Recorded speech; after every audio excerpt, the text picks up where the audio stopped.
नमस्कार प्यारे साथियों, मैं सुशील यादव आप सभी का स्वागत करता हूं, आप सभी का अभिनंदन करता हूं। दोस्तों एक बार मुझे बताइएगा क्या हमारी क्लास चल पाई है? अभी थोड़ा सा दोस्तों ओबीएस में पता नहीं क्या हो गया। अभी एक भाई से फिर टेक्निकल सपोर्ट लेके और उससे थोड़ा सा ठीक करवाया है।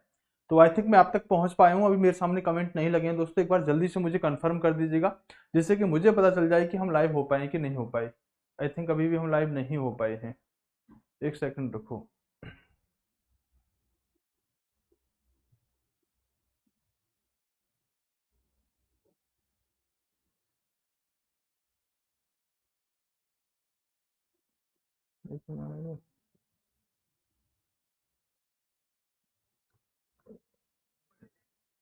एक सेकंड रखो। हो गए तो कमेंट लगा दे, फोन दे देना। चलिए दोस्तों, अभी मैं लाइव हूँ क्या आपके सामने? मुझे सॉरी सॉरी दोस्तों, अभी एक बार बेटा यस का कमेंट करना। मैं लाइव हूँ क्या आपके सामने? इतना लेट क्यों जा रहा है? लाइव है सर, ओके। चलो दोस्तों, थोड़ा सा टेक्निकल प्रॉब्लम आ गई थी कुछ। मैं लास्ट मोमेंट पर की डाल के एंटर कर रहा था और वहाँ से जो वीडियो लगाने का डिवाइस होता है उस पर क्लिक होकर डिलीट हो गया। फिर वो दोबारा लगने के लिए साथ उसके लिए एक टेक्निकल बंदा ही चाहिए था होता है। तो वो पूरा फोन पे लेके फिर इंडेक्स पे पूरा काम किया, तो जब जाके चीजें मुश्किल से साथ हो पाई। बहरहाल मैं आपके सामने पहुंच गया हूं।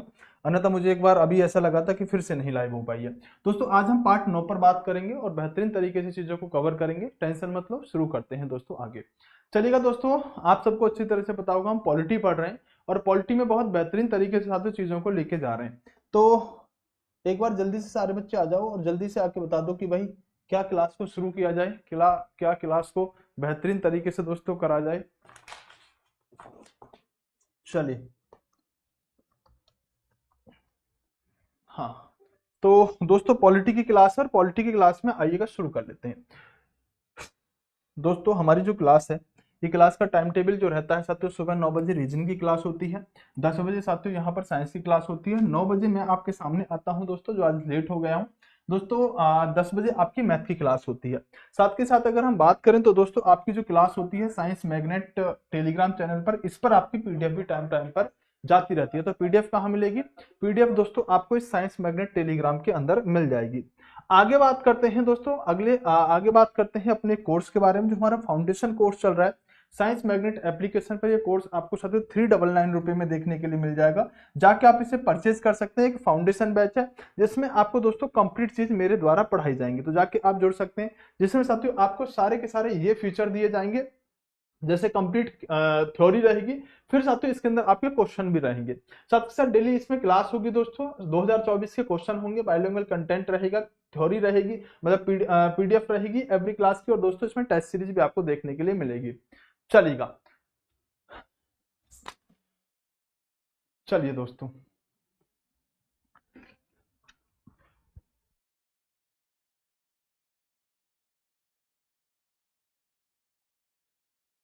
चलो। तो इतनी चीजें साथियों आपको अच्छी तरह से पता होनी चाहिए। शुरू करते हैं, ठीक है। कहाँ पर मिलेगा कोर्स? तो दोस्तों ये सारी बातें तो हो ही गई, ये सारी बातें कोर्स की हो गई साथियों। ये साइंस मैग्नेट पर मिलेगा, निर्माण बैच के नाम से मिल जाएगा, जाके बाय कर सकते हैं। दोस्तों अंतिम क्लास में जो हमने पढ़ा था उसी क्लास से आगे दोस्तों आज हम पढ़ने के लिए जा रहे हैं। अंतिम क्लास में मैंने आपको क्या बताया था? अंतिम क्लास में मैंने आपको ये बताया था दोस्तों, कालू नहीं आया बेटा, कालू के बस की ये काम नहीं था। जितना कालू से होता उतना तो मैं ही कर लेता। ये थोड़ा सा ज्यादा मिस्टेक हो गई थी कुछ, तो उसके लिए फिर टेक्निकली साथियों बहुत स्ट्रांग, जैसे जो पीछे बैकएंड पे टीम रहती है ना, तो मैं तो अकेला रहता हूँ यहाँ पे, तो फिर किसी को फोन पे इंडेक्स पे लिखना होता है, फिर वो वहां से साथियों करता है। उससे भी 2-3 बार में जाके चीजें हुई थी। तो थोड़ा सा मतलब पूरा, फिर एक बार वो डिलीट हुआ ना तो पूरा ओबीएस की दोबारा से सेटिंग करनी होती है, आवाज वीडियो ये सब, मतलब बहुत वो छोटी चीज नहीं होती है ना। तो वो सब अगर एक बार डिस्टर्ब हुआ तो उसे संभालना फिर बहुत कड़ी बात होती है। तो अंतिम क्लास में साथियों मैंने आपको क्या पढ़ाया था? मैंने आपको बताया था कि दोस्तों हमारे संविधान के अंदर क्या होता है कि डीपीएसपी होते हैं। क्या होते हैं? डीपीएसपी। आपको आपने क्या कहते हैं? राज्य के नीति निर्देशक तत्व कहते हैं। और दोस्तों राज्य के नीति निर्देशक तत्व जो होते हैं ये हमने आयरलैंड के संविधान से लिए थे। और आयरलैंड के संविधान से लेने के बाद दोस्तों हमने पढ़ा कितने से कितने तक था? तो दोस्तों आपको अच्छी तरह से पता होना चाहिए कि अनुच्छेद 36 से अगर हम 51 तक पढ़ते हैं तो हम क्या पढ़ रहे थे दोस्तों, राज्य के नीति निर्देशक तत्व पढ़ रहे थे जो हमने आयरलैंड के संविधान से लिया था। हमने आपको इस 51 की दोस्तों ट्रिक भी बताई थी अच्छी तरह से कि आपको 51 मतलब लास्ट अनुच्छेद है, लास्ट में हम शांति की बात करते हैं, यार शांत रहो, लड़ाई बड़ाई मत करो, ये सब। तो हमने साथियों अंतरराष्ट्रीय लेवल पर शांति की बात इस अनुच्छेद में कर रखी है, ये बात मैंने आपको अंतिम क्लास में बताई होगी। अब दोस्तों जब हमने डीपीएसपी पर बात अच्छी तरह से कर ली तो इसके बाद क्या हुआ कि एक समय के बाद दोस्तों हमें ऐसा लगा कि हम अपने संविधान के अंदर दोस्तों मौलिक अधिकारों को पढ़ के आए थे। हमारे संविधान में मौलिक अधिकार आपने देखे होंगे 12, 1, 2, 3, 5 यानी 12 से लेकर 35 तक साथियों हमने क्या पढ़े थे, मौलिक अधिकार पढ़े थे। फिर लोगों को ऐसे लगा कि यार जब हमारे संविधान के अंदर मौलिक अधिकार हैं तो क्या नागरिकों के कुछ कर्तव्य नहीं होने चाहिए? अगर हमारे संविधान के अंदर दोस्तों मौलिक अधिकार हैं तो क्या नागरिकों के कुछ कर्तव्य राष्ट्र के प्रति नहीं होने चाहिए? तो लोगों ने कहा बिल्कुल होने चाहिए। तो बोले कि हमारे संविधान में तो है ही नहीं मौलिक कर्तव्य। तो अधिकार क्या होता है दोस्तों, जैसे कहते हैं ना कि भाई रोटी खाना मेरा अधिकार है, घर में पापा की रोटी है, पापा मम्मी की रोटी है, भाई मेरा अधिकार है मैं खाऊंगा। लेकिन तुम्हारे कर्तव्य भी तो है कि खेत में काम करने के लिए जाना पड़ेगा। तो अधिकार कर्तव्य में अंतर समझ में आता है दोस्तों। अधिकार वो है जो आपके राइट्स हैं, कहते हैं ना कि भाई बोलना मेरा अधिकार है, तो आपका कर्तव्य भी तो है कि फालतू नहीं बोलना। तो अधिकार और कर्तव्य होते हैं जो नागरिक को साथियों देश के द्वारा दिए गए, वो आपके अधिकार हो गए। अब आपको देश को क्या देना है वो आपका कर्तव्य होगा। बात समझ में आ गई ना? अपने बच्चे को पढ़ाना एक पिता का दोस्तों कर्तव्य है, लेकिन उस बच्चे का अपने पिता का बुढ़ापे में सहारा बनना ये उस बच्चे का कर्तव्य होता है। बात समझ पाई कि अधिकार और कर्तव्य में अंतर क्या होता है? तो हमारे ओरिजिनल कॉन्स्टिट्यूशन के अंदर, हमारे मूल संविधान के अंदर साथियों हमारे अधिकारों की बात की गई थी लेकिन कर्तव्यों की बात नहीं की गई थी। तो बाद में हुआ कि भाई हम कर्तव्य को भी जोड़ लेते हैं, तो बोले बिल्कुल जोड़ लो, क्या दिक्कत है। लेकिन अब हम कर्तव्यों को जोड़ेंगे तो रखेंगे कहां पर, उनको जगह कहां पर दी जाएगी और किस आधार पर जोड़ रहे हैं, कितने सर हमारे मौलिक कर्तव्य हैं। आज हम मौलिक कर्तव्यों पर बात करने के लिए जा रहे हैं। बात समझ में आएगी? डीपीएसपी के बाद हम किस पर बात करेंगे? तो डीपीएसपी के बाद दोस्तों हम यहां पर अपने फंडामेंटल ड्यूटीज की बात करेंगे, हम अपने मौलिक कर्तव्यों की बात करने के लिए जा रहे हैं। दोस्तों सबसे पहली तो बात यह है, क्या हमारे मूल संविधान के अंदर यानी कि क्या हमारे ओरिजिनल कॉन्स्टिट्यूशन के अंदर हमारे मूल कर्तव्यों की व्यवस्था थी? तो आप कहेंगे नहीं सर, ओरिजिनल कॉन्स्टिट्यूशन के अंदर कहीं भी हमारे मौलिक कर्तव्यों की कोई व्यवस्था नहीं थी, मतलब इनको बाद में जोड़ा गया। बोले हाँ बाद में जोड़ा गया। तो मूल संविधान में दोस्तों हमारे मौलिक कर्तव्य साथियों इसमें शामिल नहीं हुआ करते थे। 1976 के समय में दोस्तों हमने एक समिति का निर्माण किया। क्या किया? हमने एक समिति का निर्माण किया जिसको आप सरदार स्वर्ण सिंह समिति के नाम से जानते हो। और सरदार स्वर्ण सिंह समिति की सिफारिश से दोस्तों हमारे संविधान में मूल कर्तव्यों को दोस्तों अलग स्थान देने का काम हुआ। तो सबसे पहली बात आपने क्या जानी, एक सिंपल सी बात ये जानी कि हमारे संविधान में कर्तव्यों का कोई प्रावधान नहीं था। दोस्तों सरदार स्वर्ण सिंह समिति, ये बहुत इंपॉर्टेंट बात है, यहीं से क्वेश्चन बनेगा। दोस्तों कौन सी समिति बनाई गई? तो साथियों सरदार स्वर्ण सिंह समिति बनाई गई और इस समिति के आधार पर हमने अपने संविधान में दोस्तों मूल कर्तव्यों को जोड़ने की बात कही। कितने हैं क्या है इस पर बाद में जाएंगे। पहले ये देखो कि मूल संविधान में नहीं थे, बाद में इन्हें हमने जोड़ा है। कब जोड़ा है बाद में बात करेंगे, लेकिन किस समिति में, समिति के आधार पर जुड़ा है, ये सबसे बेसिक बात है। अब देखो वैसे भी याद हो जाएगा आपको। अब देखो सरदार जी किसकी बात कर रहे हैं? सरदार जी भाई कर्तव्यों की बात कर रहे हैं ना। वैसे भी स्वर्ण नाम है, स्वर्ण सिंह, तो भाई ऐसे लोग जो होते हैं सरदार स्वर्ण सिंह, वो तो बड़ी बड़ी बातें करेंगे ना, तो कर्तव्य का काम करना कोई छोटी बात थोड़ी होती है। तो दोस्तों सरदार स्वर्ण सिंह की अनुशंसा पर क्या हुआ कि हमें भारत के संविधान में एक संशोधन करना पड़ा। और ये संशोधन जो हुआ करता था ये दोस्तों 42वां संविधान संशोधन हुआ करता था। तो हमने जब अपने इन कर्तव्यों को संविधान में जोड़ा तो उसके लिए हमें 42वां संविधान संशोधन करना पड़ा। और ये 42वां संविधान संशोधन कब हुआ? तो दोस्तों ये 1976 में हुआ। तो अगर क्वेश्चन ऐसा बन जाए कि हमारे ओरिजिनल कॉन्स्टिट्यूशन के अंदर कर्तव्य नहीं हुआ करते थे लेकिन हमने इन्हें बाद में जोड़ा, इसके लिए कौन सा संविधान संशोधन करना पड़ा? तो आप कहेंगे 42वां संविधान संशोधन किया गया सरदार स्वर्ण सिंह समिति के आधार पर। दोस्तों हमने अपने मौलिक कर्तव्यों को संविधान के अंदर जगह दी, हमने अपने साथियों अपने संविधान के अंदर मौलिक कर्तव्य को जोड़ने का काम किया। दोस्तों जब मौलिक कर्तव्य हमने अपने संविधान में जोड़े तो इसको साथियों लिया कहां से गया है? तो दोस्तों आप जानते होंगे कि हमारा जो संविधान है वो बहुत सारे देशों के संविधान से मिलकर बना है, या बहुत सारे देशों के संविधान से हमने सीख कर साथियों चीजें बनाई है।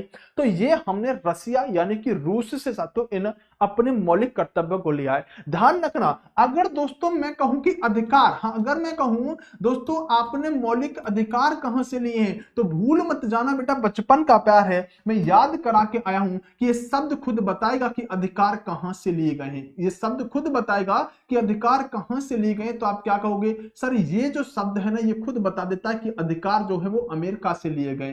किस पार्ट में है? तो यही बता देता है कि 3 की तरह दिख जाता है कि 3 भाग में ही अमेरिका से लिए गए। लेकिन यहां हम बात किसकी कर रहे हैं दोस्तों? यहां हम बात कर रहे हैं आपके कर्तव्यों की। तो कर्तव्य और अधिकारों में कंफ्यूजन मत रखिएगा। जब हम साथियों अधिकारों की बात करते हैं तो हमने अधिकार अमेरिका से लिए हैं, लेकिन कर्तव्य हमने रसिया यानी कि दोस्तों इनको रूस के संविधान से लिया है। बात समझ में आई? बोले सर अच्छे से समझ में आई। साथियों हमारे संविधान के अंदर जब आप पाठ पढ़ रहे हो, जब आप भाग पढ़ रहे हो, तो आपने क्या देखा कि दोस्तों 36 से 51 तक आपने अनुच्छेद पढ़ा, बहुत अच्छे से पढ़ा। तो अब जब आप बाद में कोई चीज जोड़ रहे हो तो कहीं ना कहीं बीच में ही एडजस्ट करोगे। बोल सर बिल्कुल करना पड़ेगा भाई, संविधान तो हमने बना दिया, या तो आप 395 से आगे अनुच्छेद ऐड करो, या फिर आपको कहीं बीच में सेट करना है तो आपको अनुच्छेद इसी हिसाब से बनाना पड़ेगा। तो हमने क्या किया कि दोस्तों जैसे हमारे संविधान का भाग 4 हुआ करता था, कौन सा भाग हुआ करता था? ये भाग 4 हुआ करता था।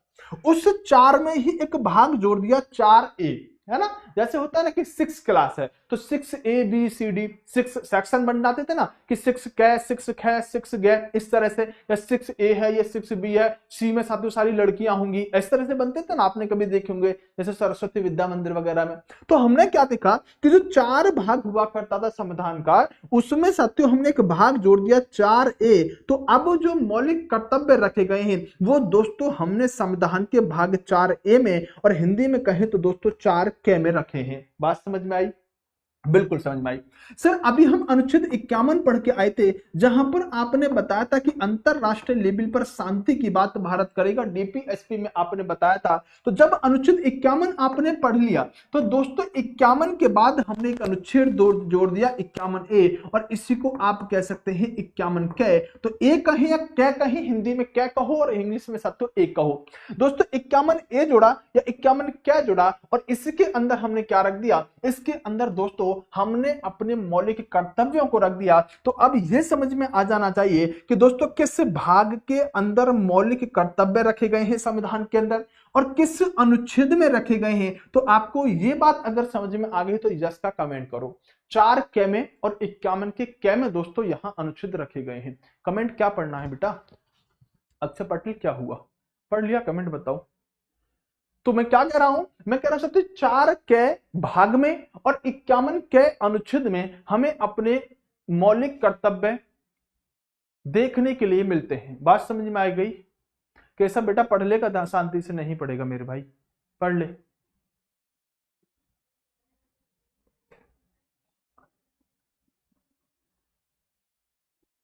बेटा मेरा जन्म स्थान कहां है बाद में बताऊंगा, ठीक है?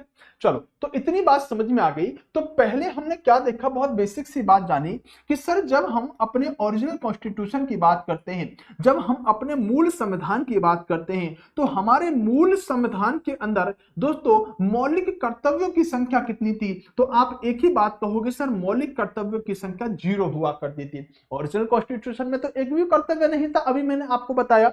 फिर क्या हुआ? फिर दोस्तों आपने एक संविधान संशोधन कर दिया, 42वां संविधान संशोधन। और 42वां संविधान संशोधन के तहत साथियों स्वर्ण सिंह समिति के आधार पर आपने संविधान में कुल कितने साथियों मौलिक कर्तव्य जोड़ दिए? तो आप कहोगे सर कुल मौलिक कर्तव्यों की संख्या जो जोड़ने की बात कही गई वो सर यहां पर 10 की गई। अब एक यहां पर छोटी सी बात है जो आपको एसएससी सीजीएल ने पूछी है, जरा गौर फरमाना। मैंने क्या कहा कि मूल संविधान में हमारे दोस्तों फंडामेंटल ड्यूटीज की संख्या 0 थी, कोई भी नहीं था, बिल्कुल कर्तव्यों की कोई बात नहीं थी। जब 42वां संविधान संशोधन 1976 में हमने किया तो दोस्तों हमने यहां पर 10 मौलिक कर्तव्य जोड़ दिए। लेकिन दोस्तों दो बातें हैं यहां पर। एक बात तो यह है कि सर वर्तमान में कितने हैं, तो वर्तमान में आप ये जान लो कि दोस्तों फिर कुछ समय के बाद हमने संविधान के अंदर दोस्तों 86वां संविधान संशोधन और किया 2002 में, और फिर हमने एक और मौलिक कर्तव्य को जोड़ दिया। फिर हमने क्या किया, एक और मौलिक कर्तव्य को जोड़ दिया। तो अब आपको यहां से कुछ बातें समझ में आई। क्या आई कि साथियों ओरिजिनल कॉन्स्टिट्यूशन में एक भी कर्तव्य नहीं था। 42वां संविधान संशोधन करके दोस्तों 1976 में हमने 10 मौलिक कर्तव्य को जोड़ दिया। फिर 2002 में 86वां संविधान संशोधन किया और फिर एक हमने और जोड़ दिया। तो क्या मैं आपसे अब यह पूछूं कि बेटा टोटल मौलिक कर्तव्यों की संख्या कितनी है, तो आपका आंसर क्या आना चाहिए? बस आप मुझे इतनी बात को बता दो। बस आप इतनी बात बता दो कि अगर ये कहें कि टोटल यानी कि वर्तमान में हमारे मौलिक कर्तव्यों की संख्या कितनी है, तो आंसर क्या होगा। लेकिन छोटी सी बात जो मैं आपको बताने के लिए जा रहा था वो बात ये थी दोस्तों कि अगर कभी ये बात आपसे पूछ ली जाए कि महोदय ये बताओ कि जो सरदार स्वर्ण सिंह समिति बनी थी, इस सरदार स्वर्ण सिंह समिति ने कितने मौलिक कर्तव्य जोड़ने की बात कही थी? समझ गए? और यही क्वेश्चन एसएससी सीजीएल ने पूछ रखा है। दोस्तों स्वर्ण सिंह जो हुआ करते थे, इस समिति ने कहा था कि जो मौलिक कर्तव्यों की संख्या होनी चाहिए ना, वो 8 होनी चाहिए। ये बात किसने पूछी? एसएससी ने पूछी है। तो क्वेश्चन ध्यान रखना, अगर ये कहे कि सरदार स्वर्ण सिंह समिति के आधार पर मौलिक कर्तव्यों की संख्या कितनी होनी चाहिए थी, तो आप क्या कहेंगे दोस्तों? 8। या सरदार स्वर्ण सिंह समिति के आधार पर मौलिक कर्तव्यों की संख्या थी 8, लेकिन जोड़े कितने? 10। अब कितने हैं? 11। बाद में एक कब जुड़ा? 86वां संविधान संशोधन 2002 में जुड़ा। कौन सा है उस पर अभी हम बात करेंगे। तो छोटी छोटी बात समझ में आ गई, बेसिक इंफॉर्मेशन आपको पता चल गई। यहां से आगे तो कोई समस्या नहीं है ना, आराम से समझ पाओगे। दोस्तों मौलिक कर्तव्य बेसिकली है क्या? जो हमारे देश के लिए हमें करना चाहिए, जो देश के लिए हमारे साथ कुछ कर्तव्य होने चाहिए सामान्य से, वही हमने संविधान के अंदर लिख दिए हैं। ये टोटल 11 हैं, पहले 10 हुआ करते थे, तो अब 11 हैं। वो 11 कौन कौन सी बातें हैं बस सामान्य तौर पर जाननी है। अगर आपको जैसे आपने अधिकार याद करे थे ना, तो अधिकार की तरह आपको याद नहीं ये रखने होते, क्योंकि ये कभी इनसे क्वेश्चन उस तरह से नहीं बनता। क्वेश्चन जो बनता है वो यही तक बनता है जो मैंने अभी आपको बातें बताई हैं। ऐसे नहीं पूछेगा बताओ 10वां मौलिक कर्तव्य क्या है, 9वां क्या है, 11वां क्या है, नहीं, ऐसे कम पूछता है। ऐसा नहीं कि आपको याद नहीं रखना पड़ेगा, फिर भी थोड़ा सा एक अनुमान से देखिएगा कि इसके अंदर सब बातें क्या कही गई। जैसे जैसे दोस्तों हम पहले मौलिक कर्तव्य की बात करेंगे, 11 के 11 की हम बात करने वाले हैं, ठीक है। इसमें क्या लिखा हुआ है कि प्रत्येक नागरिक का दोस्तों यह कर्तव्य होगा कि वह संविधान का दोस्तों पालन करे, उसके आदर्श संस्थाओं और दोस्तों राष्ट्र ध्वज और राष्ट्रगान का आदर करे। ये पहला कर्तव्य लिख दिया। भाई सामान्य सी बात है, देश का हर नागरिक जानता है कि भाई हमें अपने राष्ट्र ध्वज का, राष्ट्रगान का या भारत के आदर्शों का, संविधान का, इन सब का दोस्तों क्या करना चाहिए? पालन करना चाहिए। वही बात आपके मौलिक कर्तव्य नंबर 1 में लिख दी। अब देखो मौलिक कर्तव्य नंबर 2 क्या है, इसमें यह लिखा कि साथियों स्वतंत्रता के लिए हमारे राष्ट्रीय आंदोलनों को प्रेरित करने वाले उच्च आदर्शों को दोस्तों संजोए रखें और उनका पालन करें। जो भी साथियों हमारे राष्ट्रीय आंदोलन को प्रेरित करने वाले जो भी उच्च आदर्श हुआ करते थे उस समय, जिन्होंने राष्ट्रीय आंदोलन, भारत की आजादी वगैरह की लड़ाई लड़ी, उनके लिए साथियों क्या रखें? हम उनके लिए उनके आदर्शों को अपने हृदय में संजोए रखें और उनका हमेशा पालन करते रहें। बस यही बात दोस्तों कही गई है मौलिक कर्तव्य नंबर 2 में, जो आप अच्छी तरह से जानते हैं। भाई ऐसा तो हम करते ही हैं सब, है ना? करते हो कि नहीं करते? तो सर देखो तीसरा मौलिक कर्तव्य क्या कहता है? तीसरा कहता है कि साथियों भारत की प्रभुता, एकता, अखंडता की रक्षा करें और उसे साथियों अक्षुण्ण रखें, मतलब उसको बनाए रखें। किस किस को? प्रभुता, एकता और अखंडता की रक्षा करें और उसे बनाए रखें। ये दोस्तों मौलिक कर्तव्य नंबर 3 में कहा गया है। दोस्तों हालांकि यहाँ नंबर जो मिलेंगे आपको ABCD इस तरह से मिलेंगे, लेकिन आप 4-5 भी रखेंगे तो कोई समस्या की बात नहीं है। दोस्तों देश की रक्षा करना, साथियों आह्वान किए जाने पर, मतलब बुलाए जाने पर दोस्तों राष्ट्र की सेवा करना, ये आपका चौथा क्या होगा? मौलिक कर्तव्य होगा। भाई देश की क्या करना? देश की साथियों हमेशा रक्षा करना और कभी आवश्यकता पड़ने पर, बुलाए जाने पर, साथियों आह्वान किए जाने पर दोस्तों आपको राष्ट्र की सेवा करें, यही आपका कर्तव्य होगा। लेकिन आप ऐसा मत समझना कि इसमें साथियों कोई बाउंडेशन रखी है, नहीं। बस देश ने अपनी तरफ से संविधान में जोड़े कि भाई नागरिक को कम से कम इतना तो देश को देना ही चाहिए ना वापस। दोस्तों पांचवा हमारा कर्तव्य क्या है? पांचवें कर्तव्य के अंदर लिखा हुआ है कि भारत के लोगों भारत के लोगों में साथियों समरसत्ता और साथियों सम्मान भारतीयोत्तर की भावना का निर्माण करना, मतलब भाईचारा वगैरह, धर्म, भाषा और प्रदेश या वर्ग आधारित सभी प्रकार के भेदभाव से परे हो। साथ ही दोस्तों ऐसी प्रथाओं को त्याग करना जो स्त्रियों के सम्मान के दोस्तों विरुद्ध हो। तो समझ में आ रही है, मतलब एक अच्छी बातें दोस्तों आपको हमारे 11 की 11 अधिकारों में देखने के लिए मिल जाएंगी।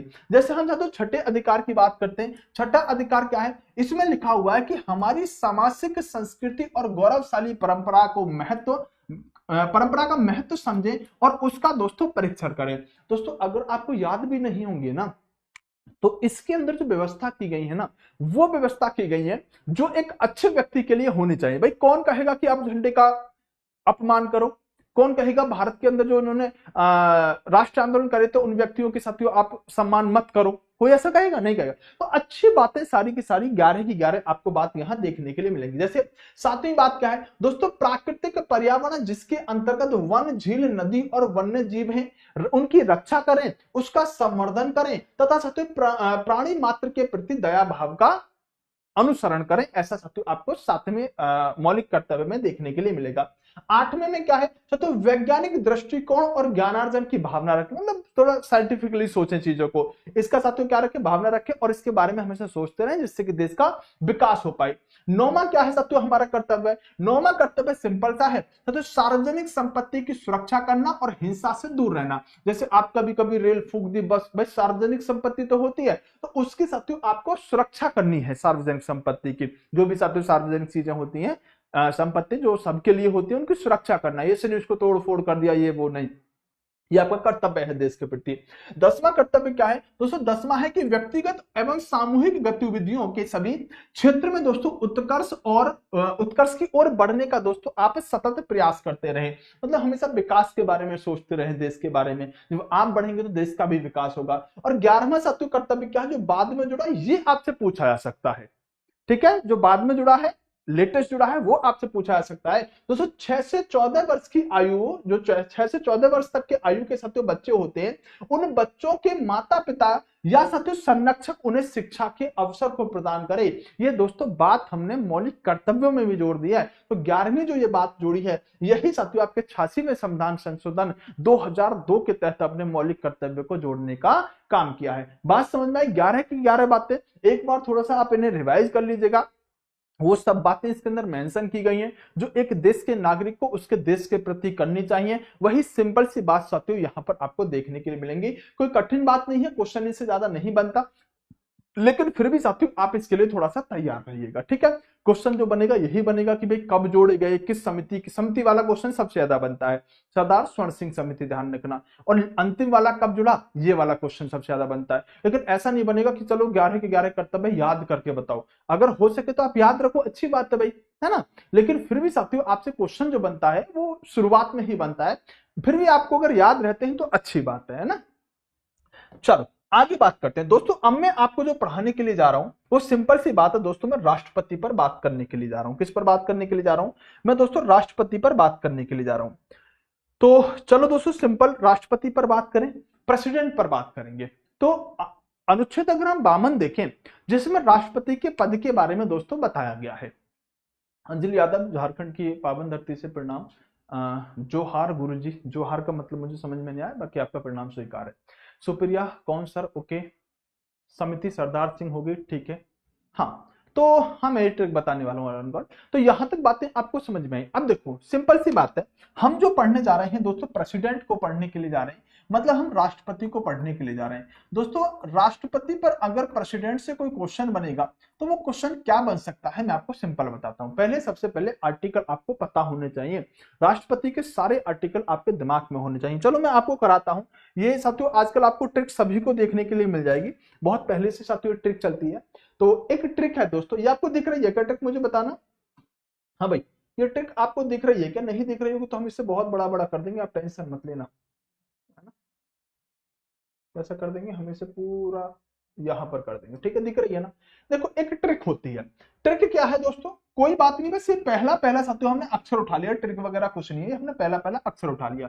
ट्रिक रहती है दोस्तों इसकी पकानी को का द्वयोदशम। अगर ये ट्रिक आप याद कर लोगे तो इसमें दोस्तों कोई बड़ी बात नहीं है, बहुत सिंपल सी बात है, सारे के सारे अनुच्छेद आपको राष्ट्रपति के याद हो जाएंगे। ट्रिक क्या होगी, ट्रिक दोस्तों देखो सिंपल सी है, पकानी को का द्वयोदशम। ये याद कैसे होगी दोस्तों, ये आपको तब तक याद नहीं होगी तब तक आप इसे खुद नहीं लिखोगे। क्या रहेगी दोस्तों, देखो पकानी को का द्वयोदशम, तो ये एक ट्रिक होगी जहां पर आप राष्ट्रपति के सभी अनुच्छेदों को याद कर जाओगे। और लिखना कैसा है, लिखना कैसे है दोस्तों, ये आपको ऐसे नहीं लिखनी है जैसे आप सोच रहे हो, ये आपको ऐसे लिखनी पड़ेगी, देखो ऐसे, पकानी को का ऐसे लिखनी पड़ेगी दोस्तों, पकानी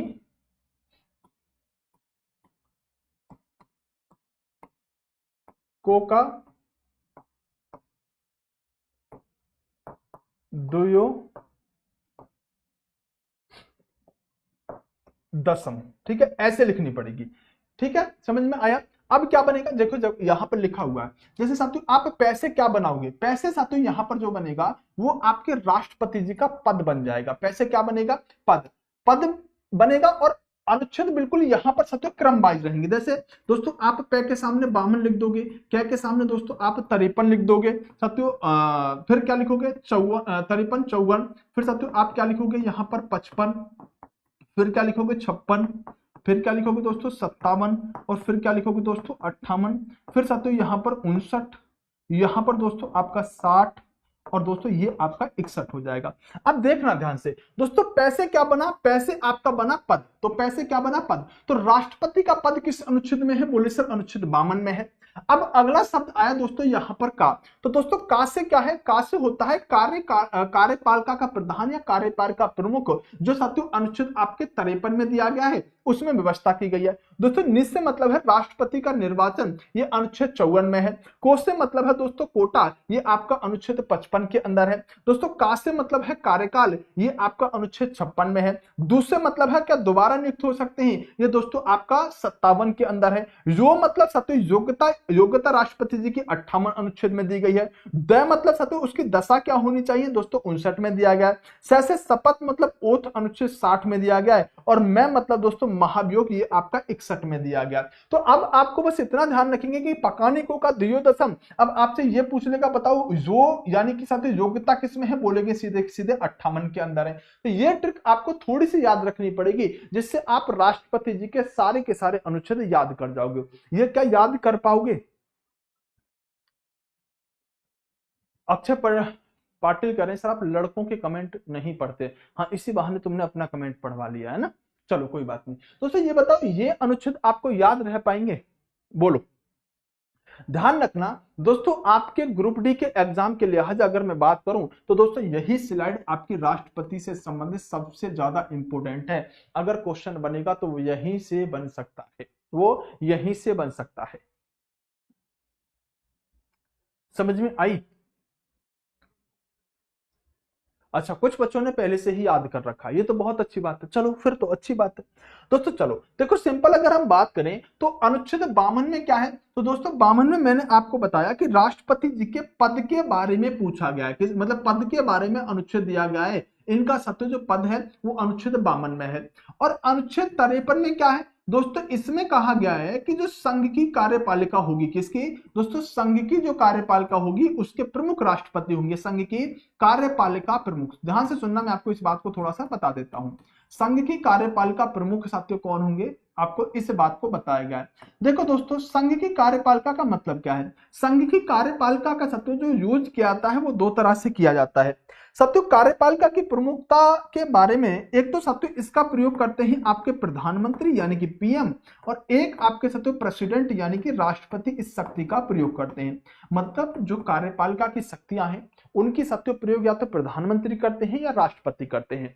दोस्तों ध्यान रखना जो आपके राष्ट्रपति जी है ना, ये इन शक्तियों का प्रयोग दोस्तों नाम मात्र के लिए करते हैं, जबकि वास्तविक रूप से इनका प्रयोग दोस्तों आपके कौन करते हैं, ये आपके पीएम यानी कि प्रधानमंत्री करते हैं। क्या कहेंगे दोस्तों, नाम मात्र के प्रमुख कौन है कार्यपालिका के, तो राष्ट्रपति, लेकिन वास्तविक कौन होंगे, प्रधानमंत्री। क्यों, क्योंकि दोस्तों प्रधानमंत्री तो सारे काम करते हैं, जितने सारे समझौते वगैरह होते हैं भले ही राष्ट्रपति के नाम से हस्ताक्षर होते हैं, लेकिन जाते कौन है, करते कौन है दोस्तों, प्रधानमंत्री ही करने का काम करते हैं। मैं अभी आपको स्ट्रक्चर के माध्यम से भी बताऊंगा। लेकिन 52 और 53 अनुच्छेद में क्या है, 52 आपसे सबसे ज्यादा पूछा आता है, भूल मत जाना। एमपी के अंदर यूपी एमपी का जो पुलिस का एग्जाम हुआ था उसमें यह क्वेश्चन पूछा गया था, उठा के देख लेना कि राष्ट्रपति पद भारत के संविधान के किस अनुच्छेद में है। आर्टिकल दोस्तों 52 में है, पूछा गया है। मैं कह रहा हूं हर एक अनुच्छेद आपके लिए इंपोर्टेंट होगा, ये आपको थोड़ा सा अपने दिमाग के अंदर रखना होगा। ठीक है,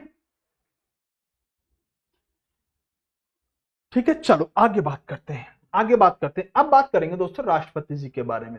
तो हम अब अनुच्छेद 54 से शुरू करते हैं। 54 के अंदर दोस्तों है क्या, 54 के अंदर अनुच्छेद में है क्या, 54 से एक बार चीजों को साथियों आपको मैं समझाने की कोशिश करता हूं। देखो दोस्तों, अनुच्छेद 54 में अभी हमने ट्रिक के माध्यम से क्या पढ़ा था कि अनुच्छेद 54 में दोस्तों राष्ट्रपति का निर्वाचन दिया गया है। क्या दिया गया है, अनुच्छेद 54 में आपको राष्ट्रपति जी का निर्वाचन देखने के लिए मिलेगा कि आखिरकार उनका इलेक्शन किस तरह से हो रहा है। इस व्यवस्था को दोस्तों आप कहां देख सकते हैं, इस व्यवस्था को आप आर्टिकल दोस्तों 54 में देख सकते हैं।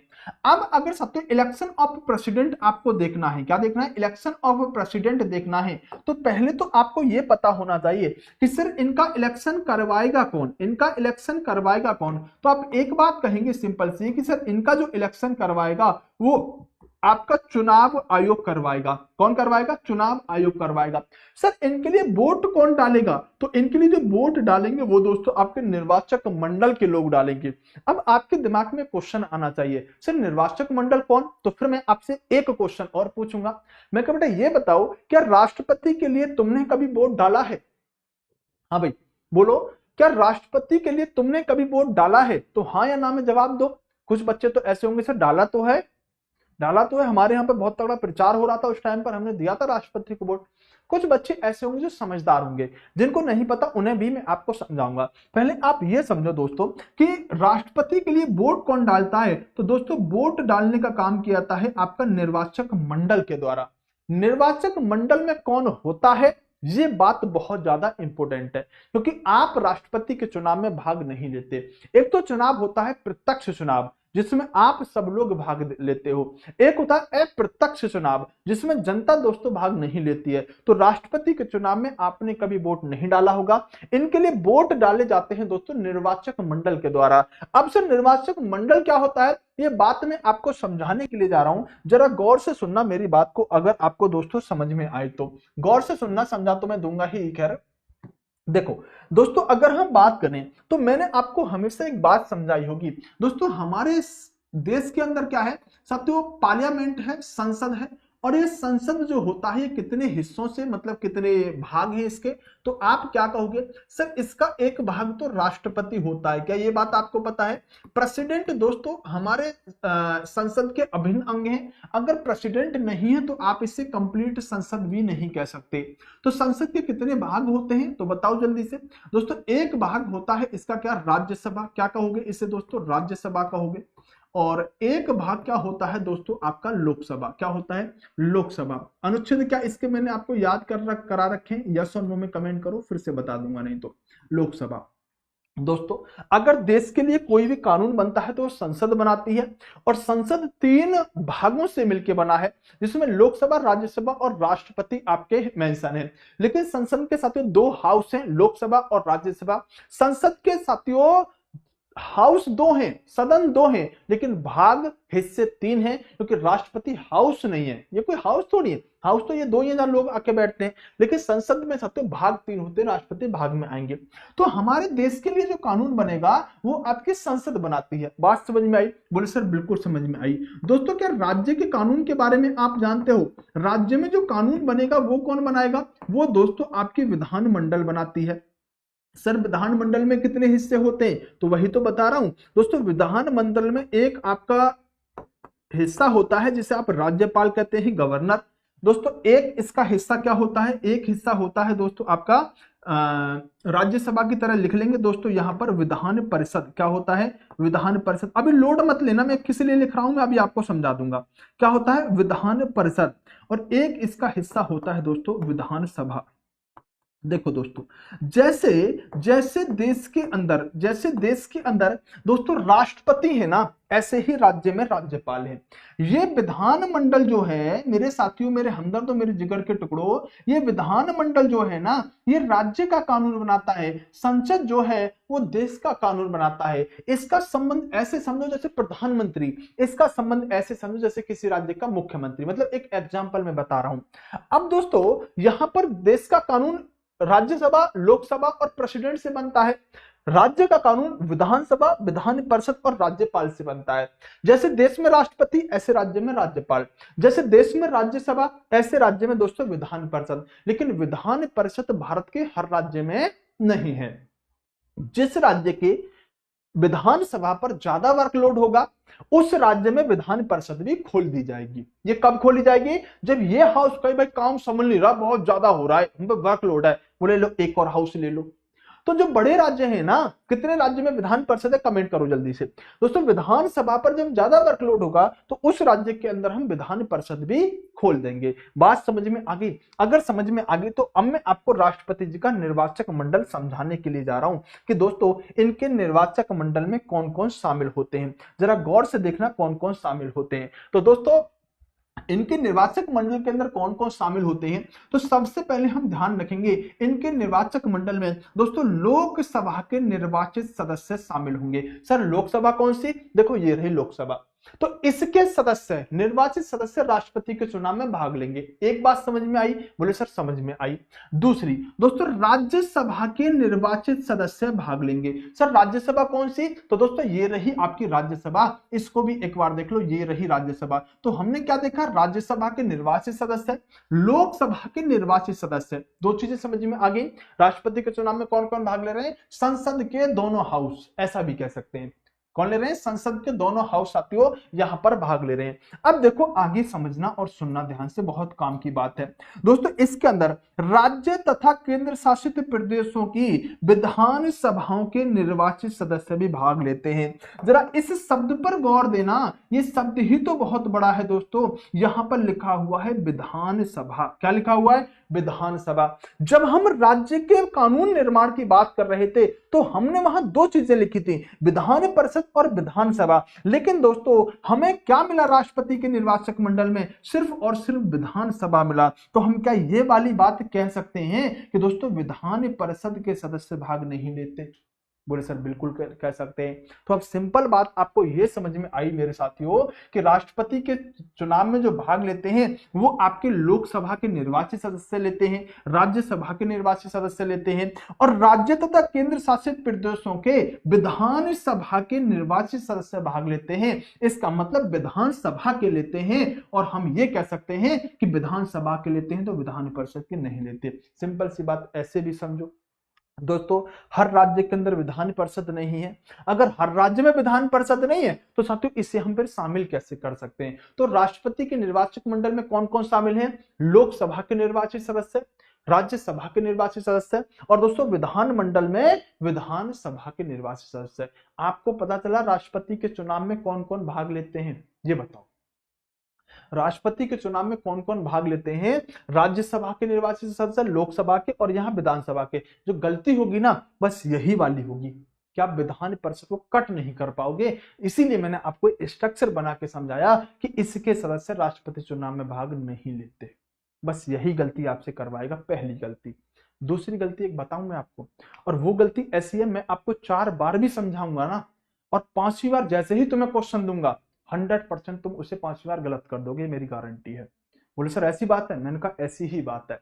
मैं तुम्हें 4 बार समझाऊंगा। मैं 2 क्वेश्चन ऐसे हैं दोस्तों जिन्हें मैं आपको 10 बार समझाऊंगा और 11वीं बार तुमसे पूछूं तुम 100% गलत कर दोगे। ये स्थिति है उन क्वेश्चनों की। तो थोड़ा माइंड कूल करके सुनना ध्यान से दोस्तों।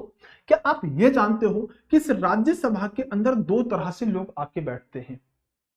एक लोग तो वो होते हैं जो चुनाव लड़के आते हैं, और एक लोग वो होते हैं दोस्तों जो मनोनीत होते हैं। आपको क्या ये बात पता है? क्या ये बात आपको पता है कि इस राज्यसभा के अंदर कुछ लोग तो निर्वाचित होकर आते हैं, कुछ मनोनीत होकर आते हैं? जैसे कला हो गया, विज्ञान हो गया, साहित्य हो गया, समाज सेवा, इन क्षेत्रों से निर्वाचित होकर आते हैं। सचिन तेंदुलकर आपने देखे होंगे गए थे। तो कुछ सदस्य से मनोनीत होकर आते हैं। सर कितने सदस्य? तो आप जानते होंगे दोस्तों 12 सदस्य मनोनीत होते हैं। अभी लोकसभा के अंदर तो दोस्तों इसकी व्यवस्था को समाप्त कर दिया है, लेकिन पहले लोकसभा में भी 2 लोग मनोनीत होते थे। ये बात पता है? बोले सर बिल्कुल पता है। तो दोस्तों अगर आपको ये बात पता है ना कि 12 लोग यहां हैं, पहले 2 वहां भी हुआ करते थे, तो इसका मतलब ये है कि आप ये बताओ क्या ये 12 भाग लेंगे या नहीं लेंगे राष्ट्रपति चुनाव में? बस यही बात पूछनी है। 12 सदस्य राज्यसभा में ऐसे बैठे हैं जो मनोनीत होकर बैठे हैं भाई। 2 पहले यहां पर भी बैठते थे, अब वो व्यवस्था समाप्त कर दी। तो बस मैं ये पूछ रहा हूं क्या इसमें 12 और ये 2 पहले मान लो कि हुआ करते थे, अभी हम 12 पे बात कर लेते हैं, ये 12 लोग जो होंगे ये राष्ट्रपति के चुनाव में भाग लेंगे? यस और नो में मुझे जवाब दे दो।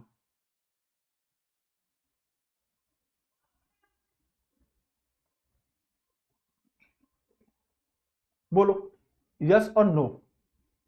बहुत बढ़िया। ज्यादातर बच्चों ने कहा नहीं। दोस्तों एक बात बताओ, देखो अगर आपको ऐसे भी याद नहीं हो रहा ना तो एक छोटी सी बात मुझे बताओ, इनको दोस्तों मनोनीत कर कौन रहा है? 12 सदस्यों को कौन कर रहा है जरा बताना। इन 12 सदस्यों को मनोनीत कौन कर रहा है? तो आप क्या कहोगे? सिंपल सर इनको मनोनीत राष्ट्रपति करता है ना? राष्ट्रपति करता है ना। तो मान लो आज मैं राष्ट्रपति हूं, मैंने 12 सदस्य राज्यसभा के अंदर मनोनीत कर दिए। अगली बार क्या हुआ? मुझे फिर से चुनाव लड़ने का मन हो गया राष्ट्रपति का, भाई फिर से मैं ही लड़ूंगा। तो अब एक बात बताओ, क्या 12 सदस्य मुझे मेरे अलावा किसी और को वोट देंगे? भाई मैंने तो इनको मनोनीत किया राज्यसभा के अंदर, इनको राज्यसभा के सदस्य बना दिया, तो ये 12 सदस्य किसी और को वोट नहीं करेंगे, अगली बार मुझे ही वोट करेंगे। तो कहीं ना कहीं हितों का टकराव हो जाएगा ना।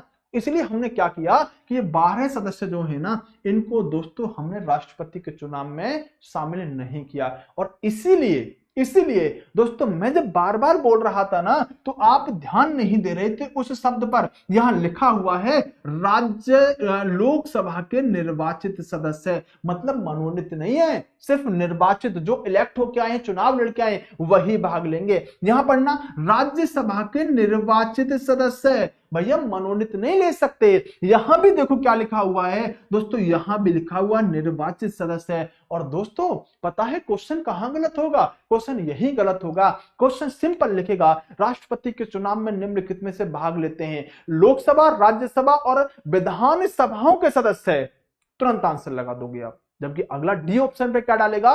लोकसभा, राज्यसभा और विधानसभाओं के निर्वाचित सदस्य। अगर निर्वाचित सदस्य नहीं जोड़ा ना तो ऑप्शन गलत है। क्या? दोबारा से सुनो, अगर कहे राष्ट्रपति के चुनाव में कौन कौन भाग लेते हैं, एक ऑप्शन डाला मैंने लोकसभा, राज्यसभा और विधान सभाओं के सदस्य, क्या ये सही है? नहीं, गलत है, क्योंकि मैंने निर्वाचित बोला ही नहीं इस ऑप्शन में। अगर मैं ऐसे बोलूं लोकसभा, राज्यसभा और विधान सभाओं के निर्वाचित सदस्य भाग लेते हैं तो अब सही है।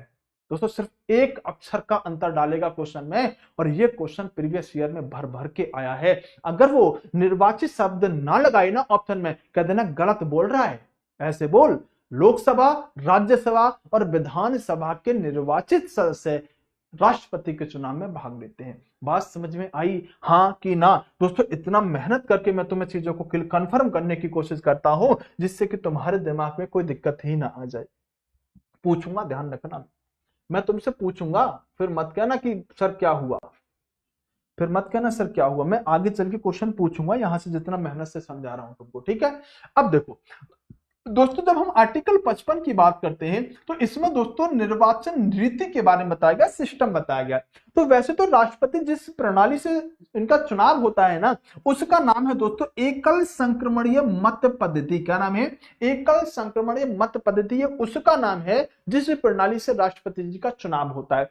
सिंपल भाषा में आपको मैं समझा देता हूं कि पूरा का पूरा फंडा क्या है, ये है क्या बीमारी। तुम ध्यान से सुनो मेरी बात को, इस पर भले ध्यान मत दो। देखो दोस्तों आप ये बात जानते हैं कि मान लो आपके गांव के अंदर चुनाव हो रहा है, क्या कहा मैंने?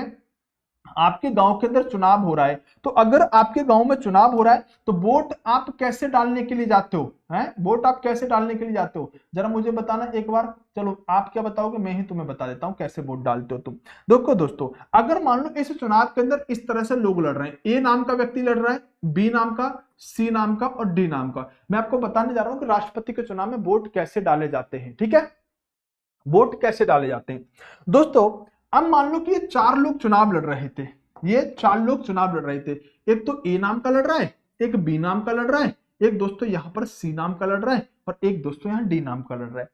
आप जब मान लो प्रधानी का चुनाव है अभी, है ना, सिंपल प्रधानी, अब राष्ट्रपति को हटाओ, अब ये प्रधानी का चुनाव है। प्रधानी के चुनाव में आप वोट डालने के लिए जाओगे तो आपको मान लो B4 यहां पर बबलू पसंद आया कि बबलू भाई प्रधान बन जाएगा हमका, तो आप क्या करोगे दोस्तों, बबलू के सामने टिक लगाओगे और निकल लोगे, भाई हमारा वोट बबलू को गया। यही करोगे ना, बिल्कुल यही करोगे ना।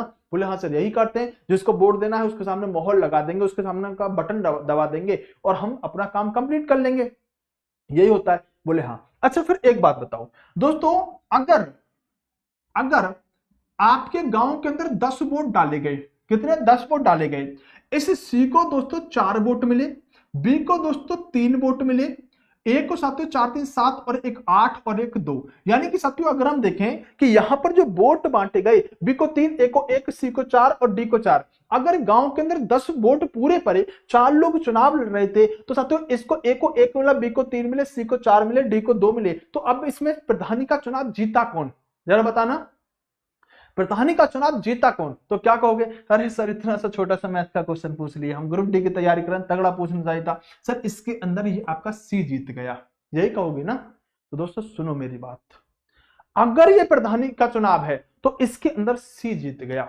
लेकिन अगर ये राष्ट्रपति का चुनाव होता ना तो इसमें कोई नहीं जीता, समझे बात को, इसमें कोई नहीं जीता सर, मतलब हाँ, क्यों, क्योंकि दोस्तों कुल वोट देखो यहां 10 डाले गए थे, इसको दोस्तों सिर्फ 4 मत मिले हैं, इसका मतलब यह है 6 लोग इसे नापसंद करने वाले हैं और 4 लोग इसे पसंद करने वाले हैं। तो राष्ट्रपति के चुनाव में कहा जाता है कि जो भी व्यक्ति निश्चित कोटा प्राप्त करेगा, 50% प्लस 1 प्राप्त करेगा, वह व्यक्ति जीता हुआ माना जाएगा, मतलब आधे से एक अधिक वोट लेके आएगा ना, वह व्यक्ति जीता हुआ माना जाएगा। क्या 10 में से ये आधे से एक अधिक लेके आया?